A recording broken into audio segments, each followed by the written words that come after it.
don't know if you've experienced it, but I certainly have. One of the big problems that I've run into is some of my beers just flat get away from me, it seems like, when they're fermenting. And I've had messes. I've blown off lids off of my plastic buckets. Excuse me. I've had messes on the floor from blow-off tubes coming out. So I've tried a couple different things, and we're going to try something even newer today and see if it works. So let me show you what I've done. So here's the lid to my stainless steel fermenter with the hole, of course, that we're going to be releasing the CO2. And here's where the problem comes. It gets agitated so much it's spilling out. It is blowing past the lock. Didn't work. So my idea was come in with a big vessel and a big old blow-off tube. I would fill it about that full of sanitized water and let it go at it. I ended up having it spill over the thing. So what I thought was a simple solution was I would just take this that's spilling out, set it inside of a bucket, and you know something? This worked great. Till I realized how much was actually spilling out, and filling this bucket meant I was losing beer out of my fermenter. I didn't want to do that. I want to keep every drop I can. So, I've come up with another idea, partly from ideas I've gotten over things I've read in stories in BYU or BYO and all the other great magazines and books. Here's what we're going to try. So here's what I'm going to try.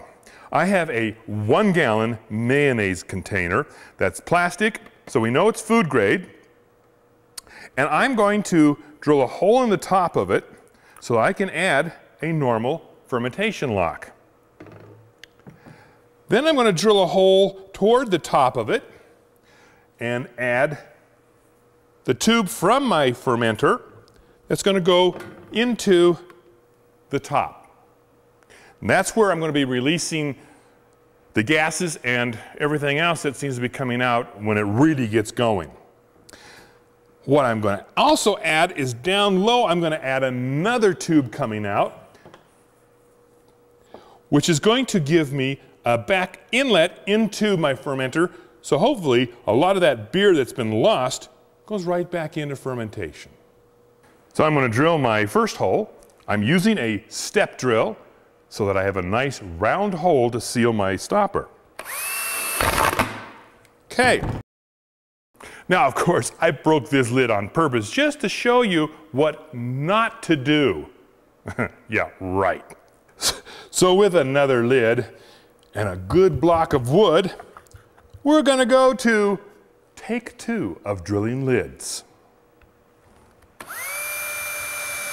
My hole, which will hold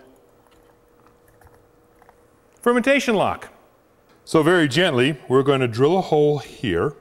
We're going to drill a hole once kind of in the middle, and then we're going to drill our drain hole down toward the bottom. The hole in the middle is an idea I have that it might let me collect yeast in here. I'm kind of squeezing the plastic to support where I'm drilling.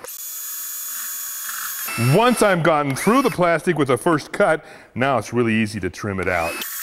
And finally, our last breather hole. Into each of the holes, I'm just adding a simple rubber grommet that you can get at any hardware store. Just make sure that the hole size is appropriate to your tubing. So I've added my 3 grommets to my cut holes. The grommets fit nice and tight and do a really good seal. Now you'll notice right here, I've got a little plug in this grommet because I'm not going to be using this hole initially. I want to use this one for drain back. This one I'll be catching stuff and not draining back, so if I get yeast if I want.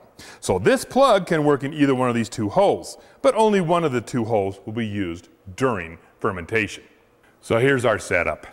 We've got our inlet hose coming from the fermenter, and we have our outlet hose, which will drain back the beer that's spit up into here, along with yeast using the bottom hole.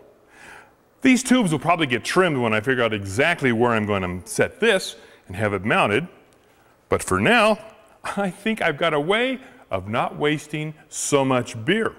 Now, I haven't forgotten you guys with your plastic bucket fermenters, which I still use also. I just added a second hole into my lid, and I'll have my system set up. It'll work well, whether it is a conical fermenter with a stainless steel top, plastic fermenter, or for you guys that are using your carboys, this is great. Two outlets already. What I'm going to do if I use this is I would put a tube through here that would run down a bit so that it'll drain back easier and not be fighting the release of the gases. But this system will now work for all three. Conical fermenter with a stainless steel lid, plastic buckets, and your glass carboys. Just a thought, I think this is going to work great. And it may solve wasting my beer. So now, I need to find my beer and have another one. You guys need to get out there and make some more beer.